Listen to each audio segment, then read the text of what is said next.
മലബാർ വിശ്വാസികളെ മറികടന്ന് ജനാഭിമുഖ കുർബാന നിയമവിധേയമാക്കാനുള്ള നീക്കങ്ങളുമായി വിമത വിഭാഗം.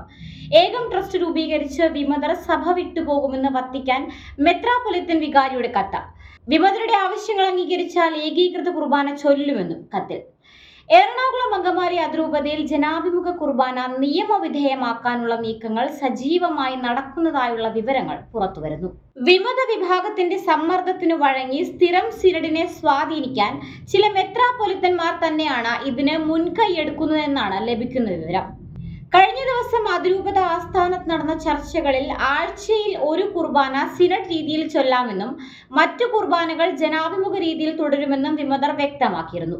ഈ ഡിമാൻഡ് സഭാ നേതൃത്വവും അംഗീകരിച്ചുവെന്നാണ് ലഭിക്കുന്ന സൂചന. ഇതിനു പുറമെ വിമത വിഭാഗം നിർദ്ദേശിക്കുന്ന വൈദികനെ അതിരൂപത മെത്രാപ്പൊലിത്തനാക്കാനും ധാരണയായതായി അറിയുന്നു. നിലവിലെ കൂരിയായെ മാറ്റുവാനും കത്തീഡ്രൽ ദേവാലയത്തിൽ major archbishop Mar Raphael തട്ടിലിനെ സിനഡ് കുർബാന അർപ്പിക്കാൻ അനുവദിക്കുമെന്നാണ് വിമതർ പറയുന്നത്. വിമതർ മുന്നോട്ട് വെച്ചിരിക്കുന്ന ഈ നിർദ്ദേശങ്ങൾ അംഗീകരിച്ചാൽ ഓശാന ഞായർ മുതൽ അതിരൂപതയിൽ സമാധാന അന്തരീക്ഷം ഉണ്ടാകുമെന്നാണ് അവർ ഉറപ്പു നൽകുന്നത്.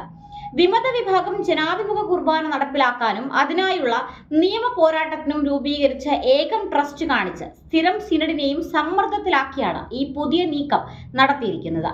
ഇതിന്റെ ഭാഗമായി എറണാകുളം അങ്കമാലി അതിരൂപതയുടെ വികാരി ജനറലിന്റെ ചുമതലയുള്ള മെത്രാപ്പൊലിത്തൻ വികാരി മാർ ജോസഫ് പാംപ്ലാനി വത്തിക്കാന് കത്തയച്ചിട്ടുണ്ടെന്നാണ് അറിയാൻ സാധിച്ചത്.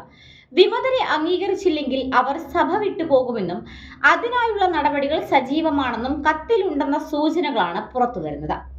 അന്തിമ തീരുമാനമെടുക്കേണ്ടത് വത്തിക്കാനായതിനാൽ കത്തിനൊപ്പം ഏകം ട്രസ്റ്റ് രൂപീകരിച്ചതിന്റെ രേഖകളും ഉൾപ്പെടുത്തിയിട്ടുണ്ട്. എന്നാൽ വിമതർ രഹസ്യമായി ചെയ്ത ഏകം ട്രസ്റ്റിന്റെ വിവരങ്ങൾ എങ്ങനെ മെത്രാപ്പൊലിത്തൻ വികാരിക്ക് ലഭിച്ചു എന്ന ചോദ്യമാണ് വിശ്വാസികൾ ഉയർത്തുന്നത്. അതേസമയം ഏകം ട്രസ്റ്റുമായി ബന്ധപ്പെട്ട രേഖകൾ ഇപ്പോൾ വിമത വിഭാഗം പുറത്തുവിട്ടതിന് പിന്നിൽ മെത്രാപ്പൊലിത്തൻ വികാരിയെ സഹായിക്കാനുള്ള നീക്കമാണോ എന്ന സംശയവും വിശ്വാസികൾ ഉയർത്തുന്നുണ്ട്. ഇങ്ങനെ ഒരു ഒത്തുതീർപ്പ് ഉണ്ടാക്കാനായിരുന്നെങ്കിൽ അത് നേരത്തെ തന്നെ ആകാമായിരുന്നു.